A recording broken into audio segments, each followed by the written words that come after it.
Yeah, what's good, y'all? As he tighten this up, please, with every finger. Just tighten it up with every finger. Doesn't go any tighter. Created. Doesn't go any tighter. Okay, it's bugging out today. I get it. What's up, y'all? What's good? We're trying to, greatness. Greatness is not easy to achieve, guys. That's why it's greatness. If it was greatness, anybody could do it.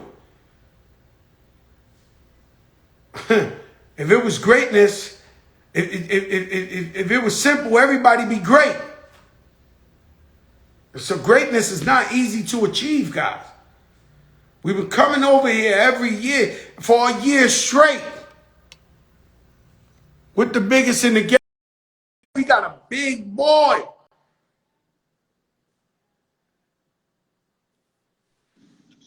I try to tell him greatness ain't easy, Mike. No, sir. No, sir. It takes time. It takes work. It takes a lot of work. Because this is acting up, I'm going to get to the shits, right? So you born and raised out of Brooklyn? Yes, sir. Kings County. East Flatbush. Vanderbilt Projects. You from the projects, too? The Vanderbilt Projects. It's now, they changed the name to Flatbush Gardens. Man, they even changed the name of the projects? Yes, sir. Yes, they did, man. you know how it goes. You know what I mean? You gotta, man, it was anybody, we call ourselves, anybody from Vanderbilt, we call ourselves the Veer Heads, right? And all my true Veer Heads out there, man, it was a rough time, growing up. It was a beautiful childhood, but it was a lot of sadness, a lot of death, you know what I mean? So, they, sometimes a new name, fresh start, you know what I mean? Oh, my project, same thing. You know what I'm saying? When I told Lee Daniels when he came on here, when I seen the movie Precious, I was like, yo, what's the big deal? Like, I grew up with like 9 Precious in my building alone. So I was like, white people, white America saw that. I was like, oh my God, this is really happening? And like, this shit happens in every building in the projects. Yes, sir. And so when I look at you, right, from meeting you and just looking at you as a character, I say to myself, this guy looked like a real motherfucker, man. He looked like the real deal. And how does a guy like you grow up in the Vanderbilt projects and say to yourself, I'm going to be an actor, a movie star one day? And what gave you the motivation to overcome all the shit that was coming your way to become a successful actor? First of all, man, first and foremost, man, that goes, the first honor goes to God. I don't know, for some reason, man, every time I kept making left turns, man, and messing up in life, these scars on my face are real, bro. I made some bad choices like a motherfucker. And, man, God always picked me up and cleaned me up and put me back in the water, bro. Like nothing ever happened to me. Like my pastor, man, he dead and gone, man. Pastor Reverend Ronald B. Christian, he used to always say, thank God we don't look like what we've been through. Right. So I'll say that. But I had some powerful examples, man, to aspire to be. First and foremost, man, Queen Latifah. I knew Dana, I was one of the first people she told that the 45 Kings was giving her a deal. You know what I mean? And she was one of the first people that was close to my heart in my life that I saw aspire for their dreams and make it. So I had her an example. I had, Father MC as an example. I grew up with Tim, Father. You know what I mean? From Father MC grew up in your neighborhood? My mother and his mother was rubbing their belly at the same time. Look at this shit right here, bro. You see this picture? Right? That's Father MC. That's his brother in the middle. And that's me. We were 13 years.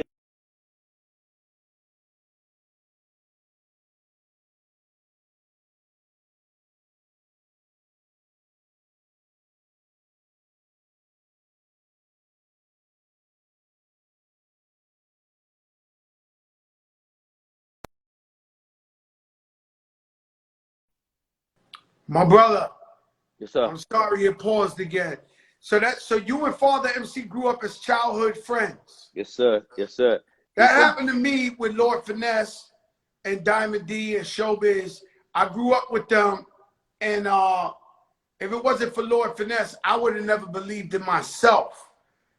Through his success, I said I could go for it, I could try for it, maybe I could do it. So a lot of times, what's important about my show and stuff like this is to show people that they could come from where we came from and actually be successful. That's the whole purpose of this show right here, the big show. So continue. I want to know. So Queen Latifah was the first. I want to know how you got in the acting game, being from the rough streets of Brooklyn. Well, I started out as a background dancer. You know, anybody who know my story, you know what I mean? Narcotics was a huge issue for me. Like 17, 16, I had a big old gorilla on my back. So, you know, thank God for my moms, man. I got a good moms, man, Caribbean from the Bahamas. Shout out to all my Bahamian brothers and sisters. You know, I got a point, I was about 22, 23. I didn't want to worry no more. So I went, got a job, you know, went to schools at BMCC, shit like that.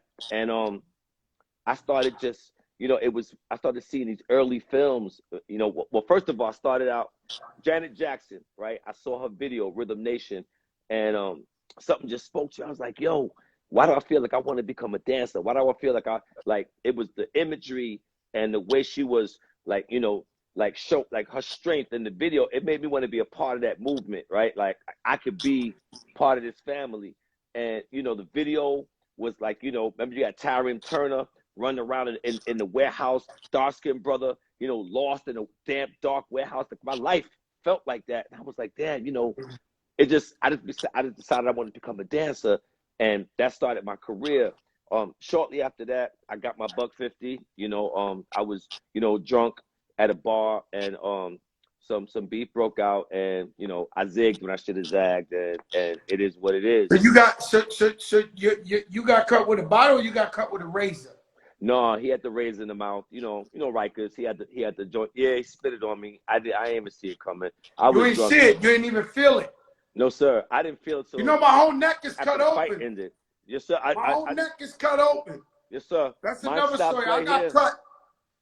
Yeah, I got cut at a guy concert. They tried to rob me. I fought like 30 dudes. I know people think I lied, but you know, and I left with my jury, but the littlest guy walked past me, sliced me, and there was a girl. She had all white on behind me.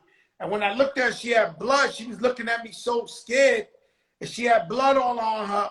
And I knew when I went like this, it felt warm. And I knew, so I went to chase the actual kid. I couldn't catch him. He was just too quick, too little. I never forget, he had like a black, remember they used to rock them black silk shirts? It was, this guy was like skiing through the fucking club, bro. I was trying to catch him. Man, I never caught him, man. He never bragged about it again. But go ahead, you caught the buck. I'm sorry about that, because you know, I never talk about it, but you got me hyped with the shit, man. Yeah, you know what it feels like, man. That's, you know, I mean, those type of situations tends to change one's life. Yeah, I mean, you know, I know that changed my life. I was like, man, what am I doing? You know, so I started like, you know, I just didn't give up, man. So I said, the grace of God, even if I had this $150, man, I said, okay, Mike, we're gonna keep it moving. We're gonna keep pursuing this dream. I'm not giving up, right? And I kept moving. Then shortly after that, you know, these photographers and you know, people started stopping me in the street, like, yo, can we take your picture? I was like, you know, sure. It was that time in New York City. And, you know, I just kept going and kept going. And before long, my little dance career started to take off. And, you know, after I got the $150 and I started to heal, they didn't want me just to dance in the videos no more. They wanted me to play these thug characters in the video. And I was like, you know, okay, I'll shake the dice, you know what I mean? And I kept pursuing that. And I kept acting in these music videos until one day I was like, yo, if I had some lines to go with this stuff I'm doing now, I might could parlay this into a like a career. And I go back a little bit. I was doing this. One of the last videos I did was a George Michael video. It was called Killer. Papa Was a Rolling Stone, right? He took the Seal song, and the director, he kept yelling to me, "Emote, Michael, give me pain, emote." He was screaming in a thick German accent. I was like, what the fuck does emote mean, right? And so when I figured that out, you know, acting without words, I was like, okay. So my light bulb goes off. I said, man, I might got a shot at this. and I switched up my resume. I put actor on the resume and started sending it out, you know, and you know, this thing, you know, I get a phone call that Tupac Shakur is looking for someone to play his little brother in this film called Bullet that he was shooting here in New York City. I went in and I read for it, and that was the very first thing I ever did as an actor. Man, let me tell you something, Michael, man. So you actually work with Pop. Yes, sir. What was that like? Did you study? Did you learn? Because Pop was on that shit. Was you in this present? Did you feel like you was in the presence of greatness Man. when you was on set with Pop? 100%, Joe. Like, you know, he was very charismatic and he could fill a room. You know, even though I was older than him, I was a little shy around him. So I said very little, and I watched him. And when he come into the room, he had this E.F. Hutton kind of thing. When he spoke, you tend to listen. And, you know, the main thing I learned from him, it wasn't even him talking. It was me watching him. Like he had this thing where the director kept calling him to set, and he would come to set, and they were still setting up the shot. And like you got second team for that, right? When you call first team, that means you ready to, you know, you locked and loaded, you ready to pull the trigger. So they called him once, they wasn't ready. He said, okay, you know, I'm gonna go back to my trailer. They called him twice. He said, no, don't call me till you ready, because I come to set ready. They called that motherfucker a third time, bro. I done told you motherfuckers, right? And spazzed on him and walked off the set. And I was like, shit, you heard what he said. I kind of lipped him. You got a little tough too. Yeah. But you know, yo, bro, I was doing the movie Night School. Yo, bro, they would wake me up 6 in the morning. They wouldn't do my scene to 6 at night. Like, I'm delirious. I don't understand why they got you there for 10 hours. You tired now. You done ate 100 beef jerkies already, 100 coffees trying to stay up. It's like, I don't know why they hurry up. You got to hurry up and wait. Hurry up and wait. You know what they say about acting? It's not the time, it's not the take that takes the time. It's the time it takes that takes the time. You feel me? Break that down again. Hold up. Let me, this is a Joker moment. Break that down again. So it's not the take that takes the time. It's the time that it takes that takes the time. So it's, you know, you spend hours waiting to shoot 3, 4, 5 minutes. You know, that's just the nature. That's crazy. You know, that's the nature of the game. But I tell you this much, Joe, it's light work. From where we come from, that ain't gonna break me, bro. I'm like, okay, you know, like you said something like they leave you in the trailer for 10 hours and expect you to come out fresh. I'm like, you know what? I'm gonna come out fresher than fresh. I'm gonna come out like you just fucking called me to the set, bro. I'm gonna come out like yo, bro. And going back to Pac, what he taught me is, don't come to the set and then get ready. Come to the set ready. I don't give a fuck how long they keep. Come in character. Come in character, bro. I be locked and loaded when I come to the set. I leave Michael in the trailer, in the room.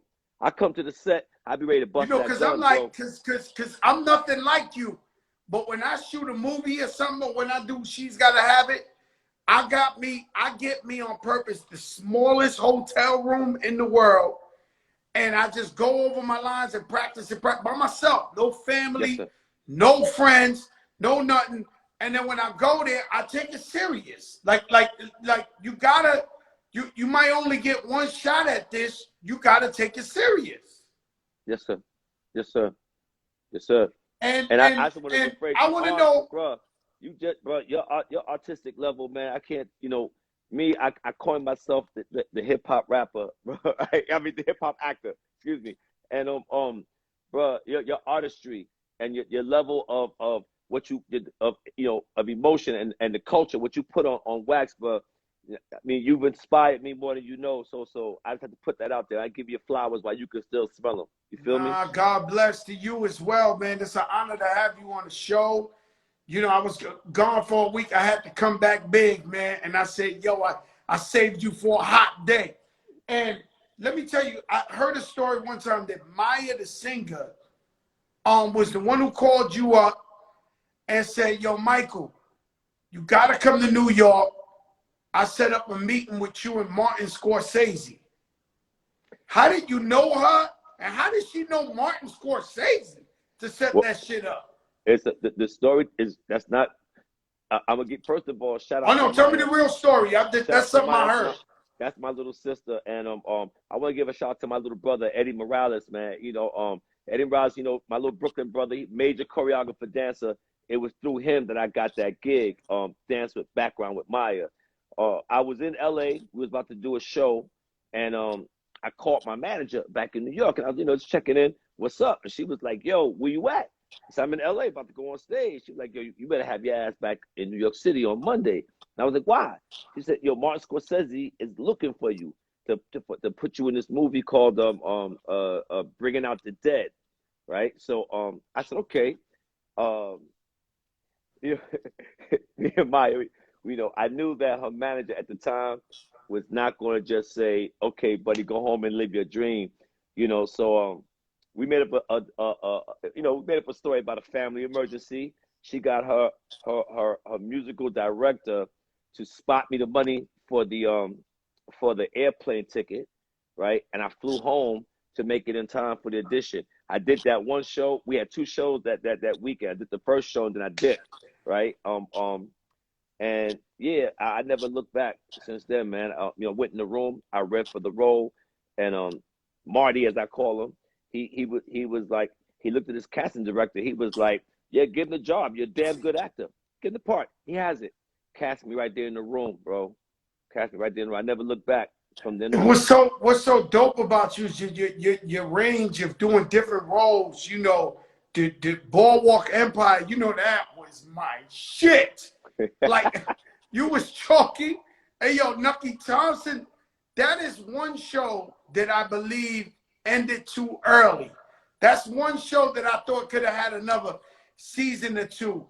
I mean, what was that like going back in time? And you already knew the show was great. I mean, well, first of all, man, that Boardwalk Empire was kind of like a dream come true. Joe, I used to remember, man, I would go on my little auditions in the city, and coming from Flatbush, I used to drive up Washington Avenue. You want to avoid the traffic on Flatbush, this, that, the third. We'll go around the Brooklyn Navy Yard and dip off in the back there by Farragut Projects to go to the bridge. And I would drive by the Navy Yard, and that back then, they was talking about, Robert De Niro going to turn this into a studio. De Niro's going to turn this into a studio, and I was like, this is brilliant. I don't got to go to Hollywood. I ain't got to go Cali. This shit can happen right here. I said they should name it the Hollywood Studios, right? I'm seriously, this is the shit I'm telling myself in my brain, right? And I'm like, yo, this is gonna be perfect. I got my route. I can come straight from the projects here. Like I visualized everything about Boardwalk Empire, except leaving the projects. It was like I saw myself driving from Via, going to Brooklyn Navy Yard for a job, and then here comes Boardwalk Empire. That was like, yeah, you goddamn right. Dreams come true. We got to see it. I saw myself working there, man, and I don't know how many years later, it came to pass. But that show was special to me for a lot of reasons. One, it afforded me the opportunity to come back home and work in New York City. I felt proud working home, man, being in Brooklyn, and those. Yeah, because acting. Did you ever have to move to like L.A.? Well, no, I never had to move to LA. Most of my major credits were all shot on the East Coast, but I was living out of a suitcase. My personal life wasn't matching my professional life. I was fucking up a lot, tricking money, not being responsible. It got so bad, I was sleeping on the floor in my kid's room on Staten Island over there, man. I had got evicted out of my projects. We talk about season 2 of The Wire, so my personal life was definitely not matching what was happening in public. So you know what I mean? Because what people don't understand, even Fat Joe, right? So this is the argument I have. I love acting. I want to be a big actor, but they tell me I got to pay my dues.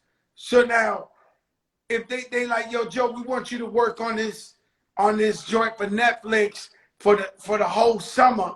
Meanwhile, I could be going on tour, doing festivals, doing concerts, making you know, hundreds of thousands, $1 million. But they're telling me, no, you got to pay your dues. So you do. It's a tricky line for me. I've turned down stuff because I said, fuck it, I gotta go get the money right now because I rap. But people don't understand that you gotta pay some serious fucking dues, money-wise, as an actor, till you crack it open to where you're a household name, or we know you that way. You could parlay that into. Tell us about that, man. Well, you know, first of all, let's not act like brothers that look like us, that come from where we come from. Let's not pretend like there's a whole lot of opportunities in Hollywood for brothers like us. You know, I breathe a rare air. You know, I'm dark skinned. You know, I didn't go to Yale. You know what I mean? I got this scar on my face. You know, and I support my family with this Hollywood money.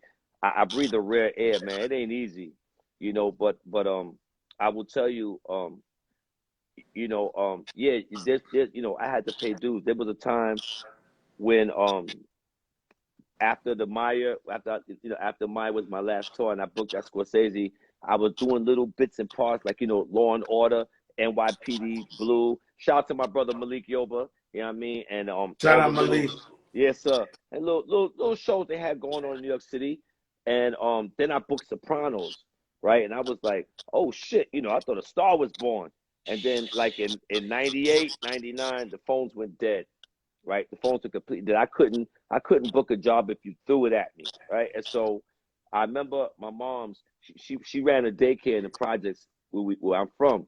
And for 2000, the millennium, that Y2K New Year, she took the whole family to the Bahamas, where my mother's from, for a vacation for the New Year's. And she told me, yo, Mike, when we go back home, why don't you come work for the daycare? And I was like, bet.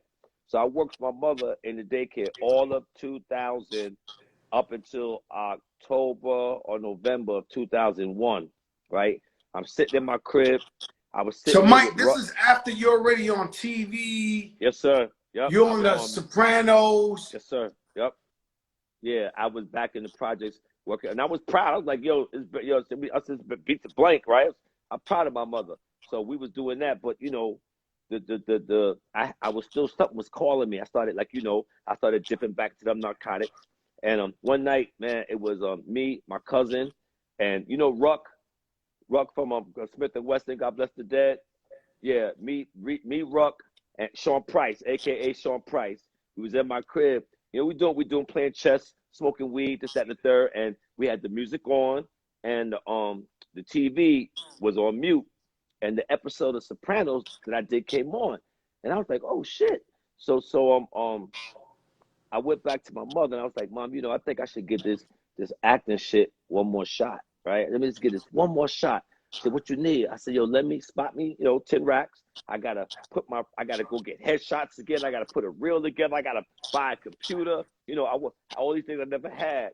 And she gave it to me. And I put together this package and I sent it out for Christmas, right? I made a hit list of 10 people. Kedar Massenberg. Yep, Kedar was on there.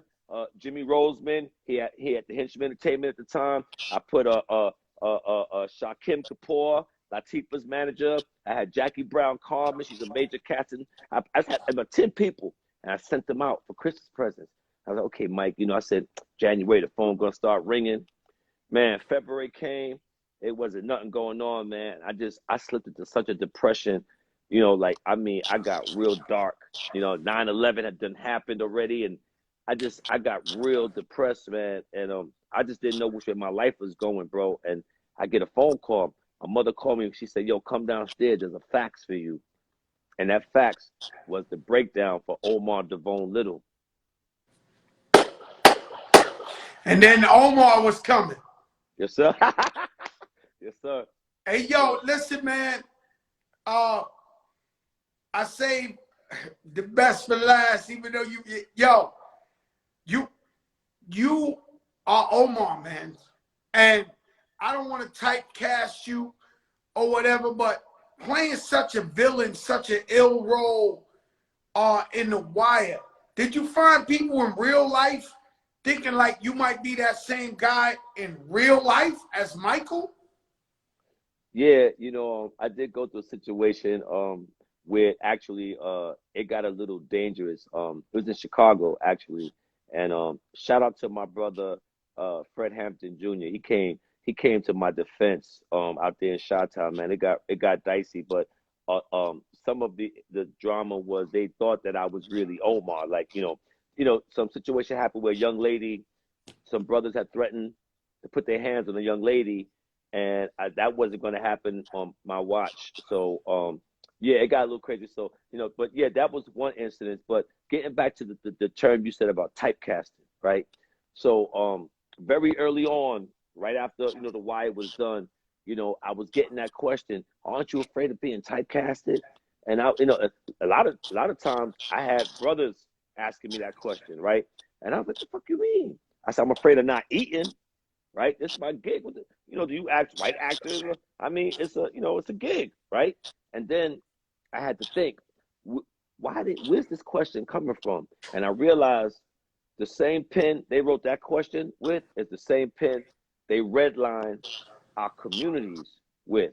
I'm like, oh, so, it's a thing I'm supposed to disassociate myself from these types of characters. They call them urban characters, right? I'm like, but these are the brothers and sisters I grew up with. Like I know these people. Like, these ain't characters to me. These are real human people. These are people's lives that I know that. So I started looking.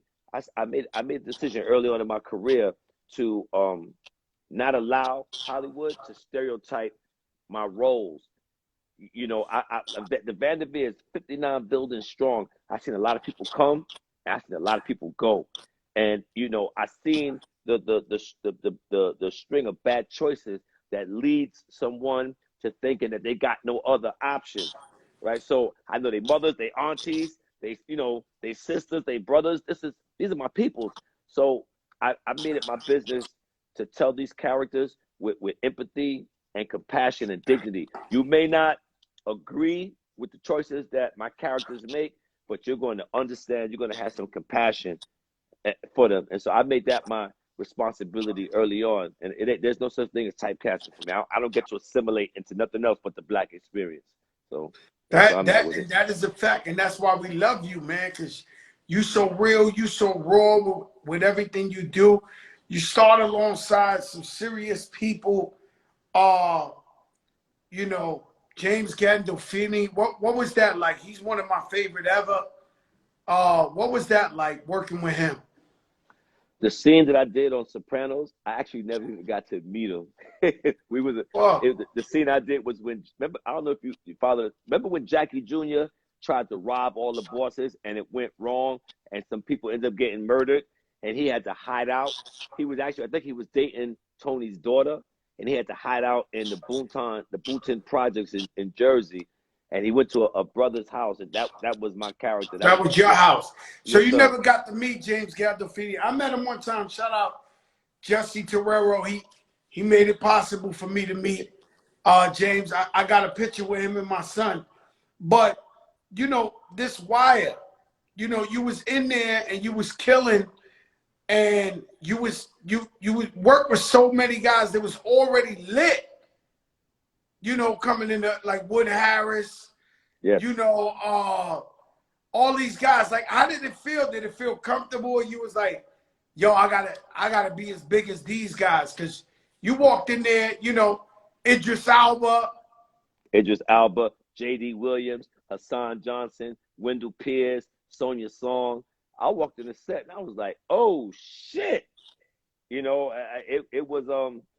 It was intimidating. I looked up to all these people. I hadn't been watching them on TV when I got to the set. So, I was a little intimidated. I just said, Brooklyn, we go hard. You know what I'm saying? No, but let me tell you something. in real life, Omar, you know, he exists.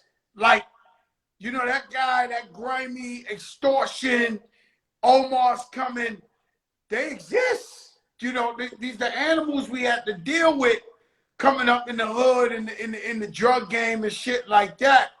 And so your presence was legendary. But I seen you one time in an interview where you said when it got to season 3 or 4, you said to yourself, oh, this ain't just about me or how much time I'm getting.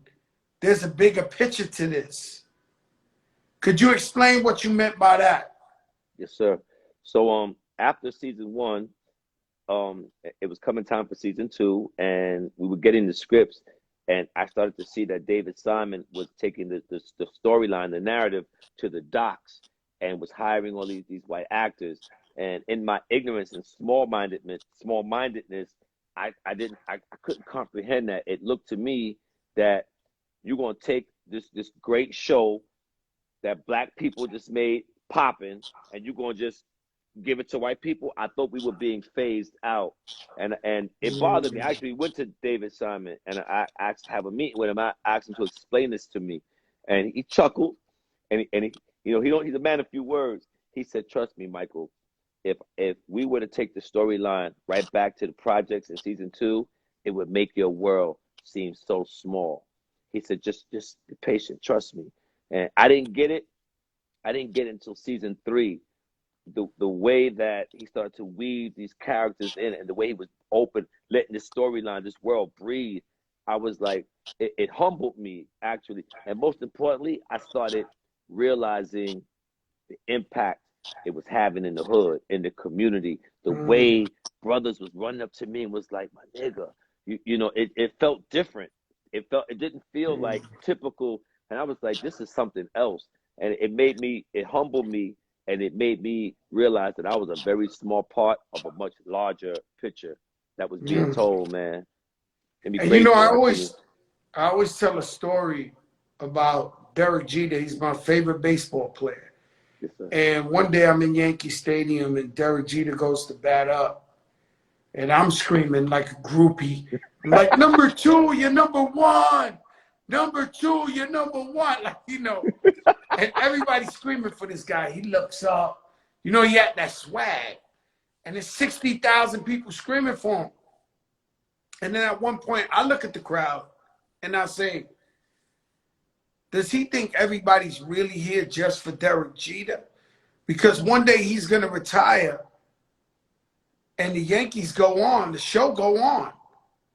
And so I think what you realized was that if you're blessed enough, we all have a moment in time and we appreciate it, but just know there's a bigger picture. And that's what I heard when you said that. Out of all your roles, what was the one you loved the most to play? Man, wow. I got a special relationship with really all of my characters, but there's this one little small movie, man, that Emilio Estevez, he wrote it and he directed it. It's called The Public, and it's a story about one of the most unseen and unheard parts of our community, the people from our community that are houseless, that are living on the streets, man. I don't even like to use the word homeless. I refer to them as people from our community who don't have homes. And this film, The Public, is about this part of our community that decide to stand up for themselves and say, you know, you're going to see us today. You're going to respect us. We're not just people you could disregard. And it's based on true events. Again, it's called The Public. And we got to check that out. I'm going to see it tonight. You know, Luis Guzman. Yes, sir. Pachanga came up on here, and he said he just recently did documentary style where he acted like he was homeless, and he did it over there by Madison Square Garden, by the post office and all that. And he said he had signs like, "Do you see me?" And he played it like he was homeless, and people ain't know. They thought he was homeless. I think his And he son said it was Semi the shot work that. he's most proud of, and he's been in a million movies. And that was you know. He said out of everything, it was one old lady was walking up to the post office and said, "I see you," because he had a sign that said, "Do you see me? I see you." And he said thousands of people were walking past him every day, and the lady said, "I see you." And he said that was like winning a championship. And you know, when it comes to the people of our community that don't have homes, is it because of mental health, you think? Is it because of drugs? Is it family gave up on them? Some people can't find good work. Like, what do you think? Because I swear to God, man, every single day I drive my car, I look at homeless people in the street, or you know, and I always wonder why. Like I say, why? What made this family?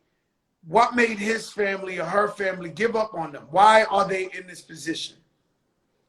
You know, Joe, that's every scenario that you mentioned just now. It's actually all of the above. It's all of the above. It's you know, can't find a job, the house burned down, you know, there are all types of ways that people slip through the cracks and end up in that predicament. Um, and there's no one way that someone ends up on the streets. It's everything you said. So there's someone out there that right now that is in that situation for one of those reasons. But I'm gonna tell you something. What I do know, they all want to be seen. There was a point in my life that, you know, before I remember that I used to be one of those people that would just, you know, stuff my leftover change from Whole Foods in a motherfucker cup and keep it moving. And after the public, I started to take the time. God bless you. Thank you, bro. I started to take the time to see people, you know, and I would do things like what's up, brother? What's up, sister? What's your name, man? How you feeling today? I would take the time to see people and ask them their name, ask them how they feel. And then I would, your brother, sister, you stay safe before I give them anything. You know, I've had times when I've just taken the time to speak to people and say, man, I ain't got nothing right now. This one brother said, I don't give a shit because you spoke to me from your heart. That was right there on Brooklyn Avenue under the BQE. I'll never forget that. The feeling that made me feel. I've had a sister, man, Spanish sister. She was on Clifton Street. Her name is Christina, right? I thought she was crossing the street with a walker, but she was actually coming up to my driver's side, right? And she said she asked me for some help. I talked to her, right? I put something in her hand, and she gonna tell me, bro, with tears in her eyes, this the first time all day that anyone showed her love. It was 3 o'clock in the motherfucking afternoon. That thing touched my heart so much. You know, there's all multiple reasons why people are on the street. I can't speak to that, but what I can speak to, they all want to be seen. They all just want to feel like they matter. Just acknowledge them, ask them their name. You know, that's just my take on it. Yeah, it's a complex situation, you know, because I used to hustle, you know what I'm saying? And I was in the streets, and I fight myself because when I pull off on the highway, I ain't gonna lie, I got a pocket full of money, right?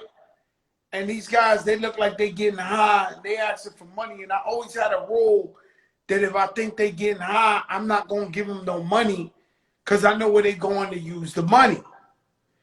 But I've always felt conflicted even about my approach, because I'm like, damn, man, like, you know. And so what I have given to homeless people, I've given them food rather than just giving them money, you know. And But and it's something I got to deal and I, with and internally.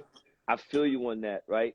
I feel you on that because I was there with it too one time, and I got to the point where I said, you know something, if it's on my heart to give someone something, I have no right to tell them what to do with it. And for someone who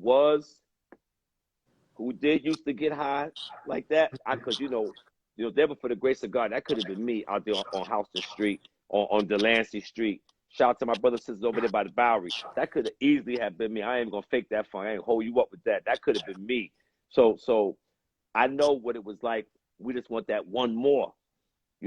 Sometimes, if they are going to get high, that might be the thing that take them up the street. That might be that the $20 you get them to get that next one might be the time that they don't go and trick and get their neck slit open or rob somebody, get their brains blown out. That, so, I just said, if I give it, I give it. I say a little prayer for them in my heart, and I don't judge what they do. That's once it leaves my hand, that's not my responsibility or my business to tell them what to do with it. Yeah, man. And I know you're doing a lot for the community. Talk to us to the thing you're doing with the youth. Crew count, you dig? Yo, yo. All right. So real quick, right? I just want to just start up from here. One time I was doing an interview, Joe, and I forget what the question was or how we got to this topic, but the narrative was about getting out. And I was like, wait a minute. How come we always got to get out? Everything that you and I, brothers like me and you, were taught to do, Joe, we are taught to do it with the notion, with this underlayer of making it out. Get an education so we can get out.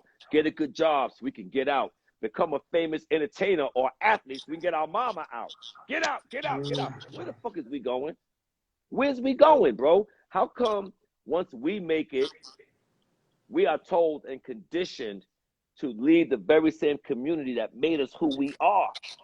We take all our resources, all our gold, all our jewels, and we take it out the community. So it came a point where I started asking myself, where are my breadcrumbs? What am I leaving in my community? How am I tethering myself and to the community? And what message am I leaving the next generation? Or when you get a certain tax bracket, you got to leave the community. So, over the years, man, I started doing. Me and my nephew, shout out to my nephew Dominic DuPont. He did 21 years, right? And he's home now. You know what I'm saying? And we have this documentary called "Raised in the System," and one day I had been invited to the White House to talk about criminal justice reform, and I was first I was geeking because I got invited to the White House, and then I started to tweet because I was like, what the fuck am I doing here? I don't know shit about criminal justice, right? And so someone sitting in the room was like, he saw me like sweating, like having fucking palpitations and shit, and motherfucker said, yo, Mike, relax.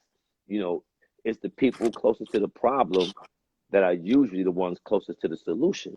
And then, my light bulb went off. And after, so I left, the White House.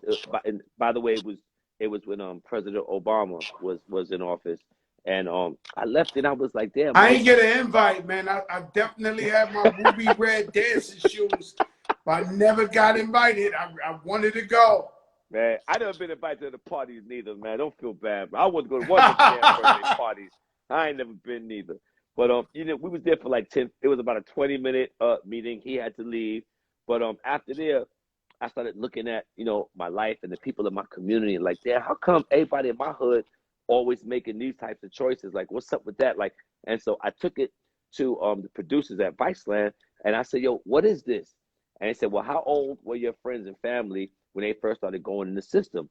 And we figured out they were all minors. These motherfuckers looked at me and said, oh, that sounds like the school to prison pipeline.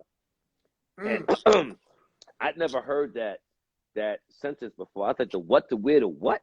Like, what the fuck you mean a school to prison and there's a pipeline? Like, how does this, what is that? That shit, it blew my mind. I'd never heard that before. So this Raised in the System documentary is me going on a quest to find out what is the school to prison pipeline, how it works, and which community does it affect, right? So after, it was on HBO, after all of that aired and after they did the rollout and everything was over, I looked at my nephew and I was like, yo, nephew, you ready? He was like, yes, sir, Unc. And we rolled up our sleeves and we kept the momentum going by going into the hood, and we kept screening this thing. We wanted people to keep seeing it so we keep the dialogue going. Like our first screening was in Red Hook Projects, right? So we met up with this young lady. She's from Staten Island. Her name is Dana Racklin. She has an organization called NYC Together. And she kind of like, she helped us fill out the screenings. Like she created this panel, diverse panel of like law enforcement and people like myself and you and youth from the community who have been touched by the system. And we would give the mic to the people in the community in the rooms, you know, and she would fill the room with mostly like law enforcement officers and politicians, because I was like, why you always fill the room with these people? She goes, Mike, everybody in the hood know what this documentary is about. We need to educate these motherfuckers on what they're doing, going on, how they're affecting people, the youth in the community. So that went on, and I was fine with just doing these. We screened this doc about 150 times, from everywhere from Rikers Island to NYU and everything in between. So when COVID hit, obviously that all got shut down, and you know, the first thing that she and I did, I realized that I needed to double down with the work that I was doing with her, and I had the time to do it, right? So when we found out that the budget for the school summer youth employment program got cut for COVID, we raised funds. We wanted $150, but we got 80 grand, and we hired 45 high school kids, and we socially distanced them in Brooklyn, in Brownsville, and we paid them to come up with ideas and campaigns about how to socially distance in the hood, and what does public safety look like and for them in our community. Because if you remember, it was a lot of shit, a lot of fuckery going on with the police, you know, body slamming kids in the hood for social. They was body slamming kids in the hood and giving out summonses and free masks in Central Park. Free masks in Central Park. I say this all the time. Remember that shit? You know, I hired a couple kids too. Shout out to Erica Ford, my girl. She be in the streets. Yes, life camp. Yo, her birthday coming soon. Don't tell nobody. We gotta wish her happy birthday. Now we gotta wish Erica's my girl. Yes, and so she be in the streets, and she was like, yo, Joe, you gotta hire some of these guys, you know, some of you, and then they at risk, they gang members. But they came in my store, they worked, they were the nicest, hardest working people in the world, and they just looking for something to look up to, something to do, man. So we did the same thing over in my stores, you know, to encourage the youth. We have to.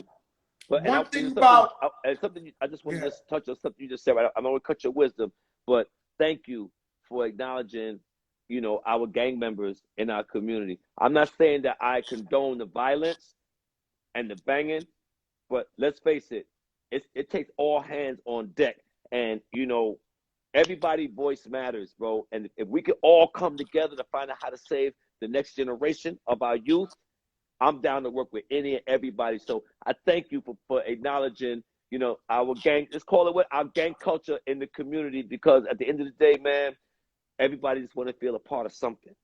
Everybody want to feel a part of something. You know, I just look at all of us as human, you know, yes, especially sir. Brown and black people. I look at us as one.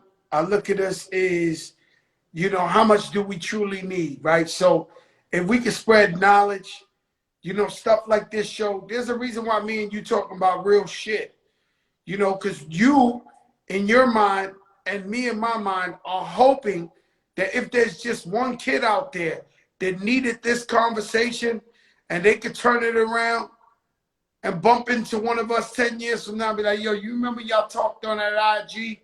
I listened and I changed my life around. It's so important. And you're right. A lot of us become successful and we dream about getting out of the hood. We dream. I like the finest things in life, Mike. I'm not going to lie to you. I'm addicted to the fly shit. Know what I'm saying? Me too. But I want to bring my people with me, man. No, real talk. I want to open businesses in the hood. right? And give them jobs. And I don't call them my employees. They're my business partners. Because I tell them all, yo, I want y'all to own your own business one day. I want y'all to own your own homes one day. I don't look at them as employees. I give them that importance to let them know that they're special, that they're great.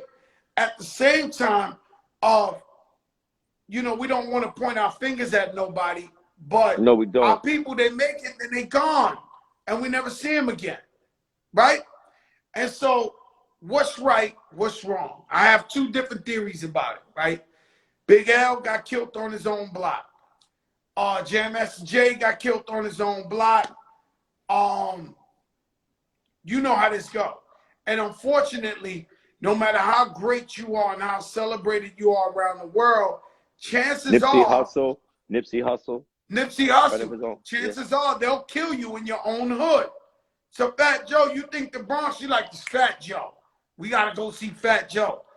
But most likely Fat Joe will die in the Bronx faster than he'll die in Brooklyn. Don't know why. And I don't know why we've been trained as a people to get mad at our own people who are successful. So now you might have a sister went and got a corporate job. So now we complaining that they don't know how we living in the hood, or they don't help us, and they don't get permission. So you get a sister, and she's a president of the corporate thing. Then we criticize her like she sold out. Or we get a Jay-Z, he's a billionaire. Oh no, these guys are, bro, we gotta learn how to encourage our winners and uplift our people and not point a finger at our people. You understand? It's a very complicated thing we talking about, but unfortunately it's there. You know, unfortunately, you know, somebody gets successful, everybody's mad at them. Somebody, you know, I heard the weirdest story, right? So there's a young lady, and I hope I'm not talking too much, but I'm not gonna say her name. But there's a young lady, she's like AOC. She loves AOC, progressive. She's went to college. She's, you know, hardworking girl. And she's like AOC. She's like AOC's #1 support. And then one day she posts that she bought a house, right? And the people that she goes with to the progressive shit and all that start getting mad at her and says, yo, you're a landlord now. You're a landlord. You're not one of us. You're a landlord. And so we got to learn how to stop criticizing our people when we do become successful. And also, you're right. Stop running away from the hood. Because when you do come back, it might not look like your old hood no more. I want to speak, and you're right, Joe, about you know, man, we're dealing with 400 years of being conditioned of how to hate ourselves and hate each other. You know, like, there you go. How are we able right now in our culture to kill somebody that looks exactly like us? We find it so easy to in our culture. That's not by accident. We got here on purpose. There was systems and things put in play to beat us down so much that, you know, there's an old saying, man, that hurt people hurt people. And I'm not. You're right. I don't know what it's going to take. I do know what it's going to take. It's going to take love on a consistent basis. You're right. And so when you tell me shout out to Clark Kent, Brooklyn's own, and so when you're Brooklyn's finest to me. Sure. So, but when you go back to your question, right? When you told me, Joe, I'm glad you said gang members. I really don't look at them as gang members. Even though they're gang members and they'll tell you we gangs, I look at them as my brothers and my sisters, and I wish we could look past colors or ideologies and just know that's my brother, that's my cousin. Because some of these guys banging, they're cousins on the different sides of the gang. And it's like, if we could teach everybody, which is hard, we talking about some shit that is hard, to think past that and think past being impulsive and think and say, yo, I love, you know, this is my cousin, or I love that brother there. I don't know them yet. I know it's hard for young people to do, but we got to start teaching them more, just like you're doing, more and more younger. Because, you know, it's always when you get your age, I get my age, that we want to talk positivity to everybody. In the hood, there's always the OG, the former gang member who turned back and said after doing 20 years, yo, chill. It's always been like that. Mm-hmm. But we need to talk to these younger kids while they're young and instill morals to them and let them know that they're kings and queens. It's very important, man. I love the work you're doing.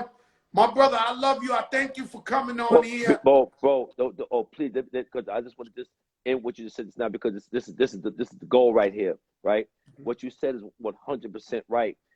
You know, about our youth, about activating them, right? That's what this is all about. This crew cut right here, but this is what I came up here to really talk about, right? So, you know, knowledge is power, and when we know better, we do better, right? And there's been a time now we fell for the okie doke. We got bamboozled and hogwashed, right? You know, by some things that went down, and we fall into this culture of how easy we find it to hurt each other, right? But if we once we know better, we do better, right? So for instance, there was back when Bloomberg was in office, he started a program called Operation Crew Cut. And what this did was this expanded the gang database to like 40,000 names, unbeknownst to us in the community, right? So you like, say if you come to visit your grandmother and she live in my building and I'm gang affiliated, you don't know me, you don't even know that I live in your grandmother's building, but they stop and frisk you, which is highly probable because you're Latina and you male, they are going to put your name on the gang database. And then after that, that gives them permission to survey you without you even knowing your name was on this list. This has been going on since the Bloomberg administration, and it's still going on now. So what we did was we started Operation Crew Count, right? And what we're doing is we're going to the same blocks that are over-policed, right, and underserviced, and we telling our youth, bro, this is what the fuck is going down, right? You like we activating this mind up in here, bro, giving them the information, and we're letting them know this is how you could, like, bro, we don't got to wait for them to come and fix our community, that they can be the change that they want to see, right? So we're activating them. I'm not telling these youngers to do what I say, or I ask them, how would you like to see change? Well, this is the way it goes. This is the way change can happen. And we're going around and we've been throwing these block parties, right? The movement is called We Build the Block. And what we do is we let law enforcement know what we're doing, but we also tell them to stand down, right? And we go and we get all the OGs and the people and the leaders in the community, and we hire them to make sure that there's peace on the block, right? We bring in marching bands, free food, and the youth run everything. We give them the budget and we put them up there and we give them the information. We don't endorse nobody. We don't let nobody come and run their mouth, right? It's all about the youth. And the only requirement to get on into the block party is that you got to just get registered to vote. Stop by the table. Let the youth talk to you. Let them share the knowledge of what they've been given, and it's all run by them. And it's been very successful. We've done 4 so far. Now, how do they get the info, Mike? How do they get that info? Bro, you could go on Instagram and just log on to either We Build the Block or Crew Count NYC. Any one of those NYC handles. or We Build the Block. God bless sir. you, my brother. I love you, man. You've been incredible for us, man. I appreciate you, man. It was very big for me getting you in here, man, because I've been wanting you here for a while. You the realest, and I thank you, my brother. I love you, my brother. And stay with the Knicks. Too, I know you grew up in Brooklyn. Don't go to that Nets. Don't go to the Nets. Bobby Smurda already went to the Nets, man. Stay with my Knicks, man. I think Spike over there too. I don't know. Nah, Spike ain't over there, man. He with us, man. I love you, Mike. Stay up, too, bro. Joe. I'm gonna see you in Miami, my brother. I'm with you. I'll see you in a couple of days. No doubt, bro. God bless. King. God bless. Man, that was a long one, but it was spreading knowledge, man.